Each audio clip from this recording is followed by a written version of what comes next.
अस्सलाम वालेकुम। कैसे हैं आप? सब खैरियत से हैं? सबसे पहले मैं आप लोगों को वेलकम कहता हूँ हमारे सेकंड लेक्चर में। जो पहला लेक्चर में आप लोगों ने पढ़ा था कि अमेजोन क्या है, वर्चुअल असिस्टेंट को लोग क्यों हायर करते हैं, इसके अलावा वर्चुअल असिस्टेंट अर्निंग कितनी करता है। तो आज हम समझेंगे कि ई कॉमर्स क्या है, इसके अलावा दीगर जितनी भी चीज़ें हैं वो समझेंगे थ्योरी के हिसाब से। तो फर्स्ट ऑफ ऑल जो है, हम देखेंगे कि what is e commerce. E commerce एक आसान लफ्ज़ों में अगर आपको बताया जाए तो ई कॉमर्स वो कैटेगरी है, आप किसी भी प्रोडक्ट को बजाय किसी शॉप में सेल करने के इंटरनेट के जरिए सेल करते हैं। पाकिस्तान में आप लोग OLX पे कोई भी चीज़ सेल करते हैं अपनी, तो वो ई कॉमर्स कैटेगरी आप यूज़ करते हैं। ठीक है। जैसे दराज है वो भी ई कॉमर्स है, Amazon e commerce, eBay e commerce, Walmart e commerce. तो जिस जो कोई भी चीज़ आप इंटरनेट के जरिए सेल करें वो ई कॉमर्स है। अब नेक्स्ट अगर आप देख ले टाइप ऑफ ई कॉमर्स, इसमें भी दो चीजें होती हैं। नंबर वन बी और नंबर टू बी। बी कौन सी कैटेगरी होती है? बिजनेस टू बिजनेस, यानी कि आपने कोई प्रोडक्ट अगर परचेज करनी है, क्वांटिटी में बल्क में लेनी है, आप किसी होलसेलर से लेंगे, वो भी बिजनेस है, आप भी बिजनेस है।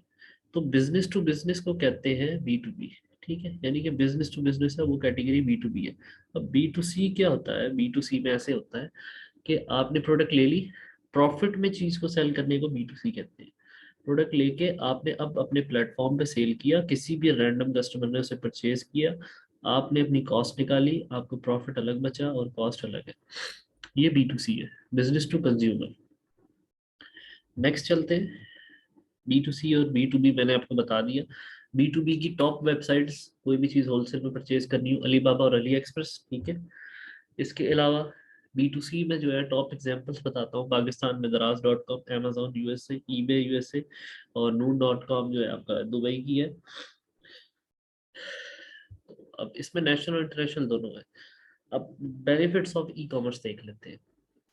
Benefits of e commerce basically, सिर्फ just a moment. Benefits of e commerce, development of business. कोई आप प्लान बनाते हैं अपना कोई बिजनेस करना, कहीं पे भी, पाकिस्तान या आउट ऑफ कंट्री, सबसे पहले आप लोकेशन देखते हैं, शॉप लेते हैं, रेंट देते हैं, बहुत सारे एक्सपेंस होते हैं, अपने हिसाब से इसको रेनोवेट करते हैं, इलेक्ट्रिसिटी, एम्प्लॉयमेंट्स, ये सारा कुछ बहुत एक्सपेंस होता है। बट ई कॉमर्स में ऐसा नहीं होता। जिस प्लेटफॉर्म पे आप सेल करना चाहते हैं, आप सिर्फ उसकी एक आईडी बनाते हैं, आईडी बनाने के बाद एक्सेस लेते हैं और देन आप अपना स्टोर बन जाता है आपका, आप अपनी सेलिंग कर सकते हैं। बेटर कस्टमर सर्विस, सर्विस भी आप अच्छी दे सकते हैं इसमें। और इसमें जो है, आप अगर एक शॉप कोई बनाते हैं पाकिस्तान में किसी एक सिटी के या आउट ऑफ पाकिस्तान किसी भी जगह पे, तो आप सिर्फ महदूद मुद्दत तक ही कस्टमर ग्रैब कर सकते हैं। एक रेंज होती है आपकी। अगर आप लाहौर में बना रहे हैं तो सिर्फ लाहौर में ही आपके लाहौर के कस्टमर आएंगे आपके पास। अगर आप कराची में बना रहे हैं तो कराची के आएंगे। ठीक है। अगर आप कनाडा में बना रहे हैं तो कनाडा के कस्टमर्स आएंगे। आप कहीं भी अगर इंडिया से बिलोंग करते हैं तो इंडिया में कहीं आप मुंबई में बनाते हैं कोई शॉप, तो सिर्फ मुंबई के कस्टमर्स आएंगे। बट ई कॉमर्स में ऐसा नहीं होता। अगर आपकी वेबसाइट स्ट्रांग है जहां आप सेलिंग कर रहे हैं, अब पाकिस्तान में दराज है, आप दराज में सेल करेंगे तो आपके पूरे पाकिस्तान के कस्टमर्स आएंगे। ठीक है। अब अमेजोन यूएसए में है तो यूएसए के सारे कस्टमर, हर एरिया की सब जगह से कोई कहीं से भी परचेज कर सकता है। और सबसे बड़ा बेनिफिट ये होता है कि हमें शॉप्स खोलनी बंद करने की टेंशन नहीं होती है। जैसे हम सुबह उठे 9 to 5, जो अपनी शॉप्स खोलनी होती है 9 to 9, वो खोलनी, फिर जो है उसका सारा निज़ाम करना, तो उस चीज़ से आप बच जाते हैं। इसमें ऐसा कुछ भी नहीं होता। इसमें आप बस 24/7 आपकी शॉप खुली हुई होती है, तो जब जिसका दिल करता है आके ले लेता है। और इसके अलावा मैं आप लोगों को बताऊं और क्या बेनिफिट होते हैं।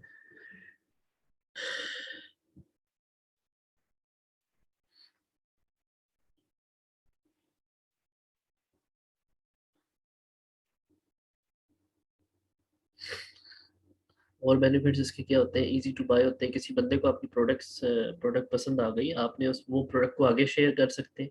पेपर सिस्टम उसे कहते हैं। इसके अलावा future of e commerce, return policy भी अच्छी होती है, एक्सेस, क्विक एक्सेस भी होता है, यानी कि कोई चीज़ लेनी है, कोई चीज़ भी आपने लेनी है, किसी भी चीज़ को आपने परचेज करना है, आप उसे जल्दी से जल्दी परचेज कर सकते हैं। और प्रोडक्ट कंपैरिजन भी कर सकते हैं। 24/7 अवेलेबिलिटी भी होती है। एडवांस पेमेंट का भी ऑप्शन है आपके पास, शेयर विद अदर्स का भी ऑप्शन है। और इसके अलावा और भी बहुत कुछ है। अब हम चलते हैं इसके नेक्स्ट स्टेप पे। अब देख लेते हैं ई कॉमर्स के प्लेटफॉर्म्स कौन कौन से हैं। डायरेक्ट एसईओ के जरिए भी आप कर सकते हैं। इसके बाद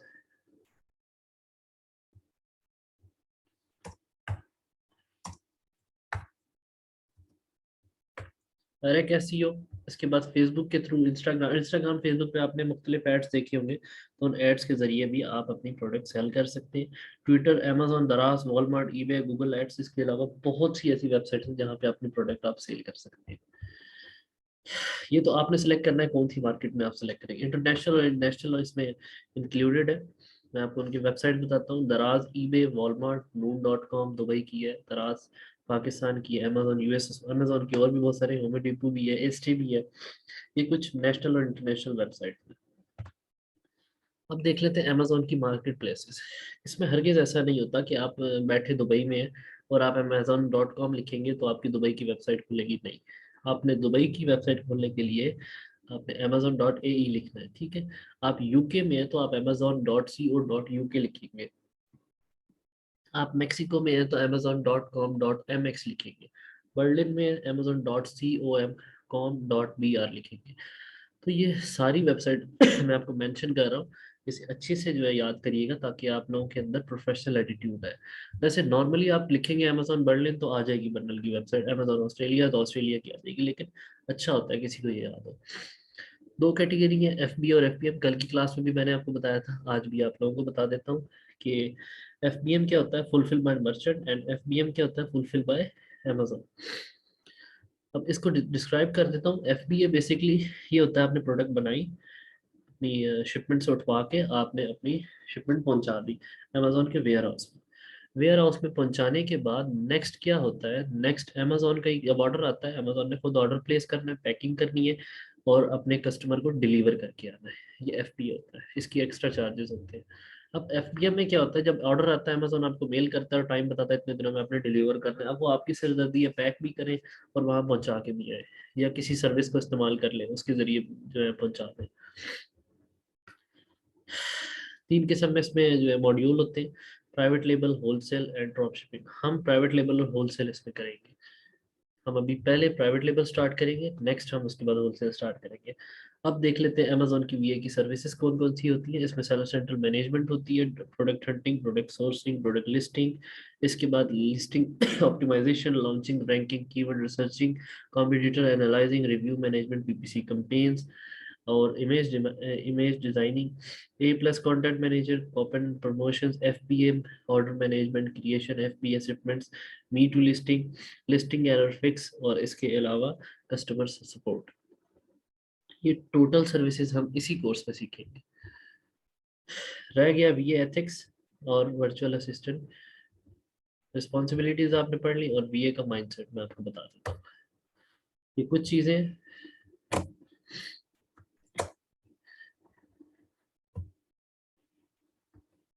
सबसे पहले वीए एथिक्स।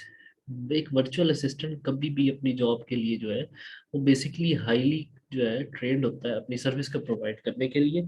इसलिए जो हाईली ट्रेंड होते हैं, जिनके पास नॉलेज होती है, जिनको पता होता है how to build a business in Amazon, तो वो जो है कभी भी बैगिंग नहीं करते। मैंने बहुत सारे अपने एक्सपीरियंस देखे यूट्यूब पे, और यूट्यूब पे नहीं सॉरी फेसबुक पे लोग पोस्ट कर रहे होते हैं, मैं virtual assistant, please please hire me, hire me, hire me. तो ये नहीं होता, it's not a good attitude. तो अब होता क्या है कि आपने अपनी सर्विसेज दिखानी होती है। आपने अपना प्रोडक्ट हंट किया, आप शो करें, जो मुख्तलिफ ग्रुप्स में शेयर करें। ठीक है, आप ग्राफ अच्छा बना लेते हैं, आप शेयर करें, आप नॉलेज शेयर करें। नॉलेज शेयर करने से क्लाइंट आपको खुद अप्रोच करेगा।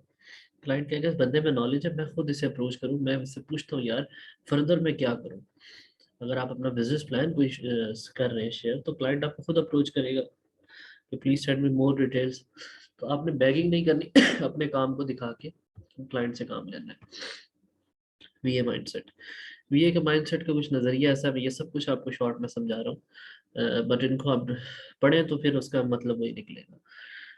एक भी वर्चुअल असिस्टेंट कोई भी जो है वो अपनी सर्विसेज बहुत ज्यादा चीपर नहीं देता। चीपर इसलिए नहीं देता, Amazon trillion million trillion dollars की कंपनी है, कोई छोटी इंडस्ट्री तो है नहीं। ठीक है, अब इसमें होता क्या है कि जब आप अपने क्लाइंट को अच्छा कमा के दे रहे हैं, ठीक है, तो आप अच्छा चार्ज भी करें।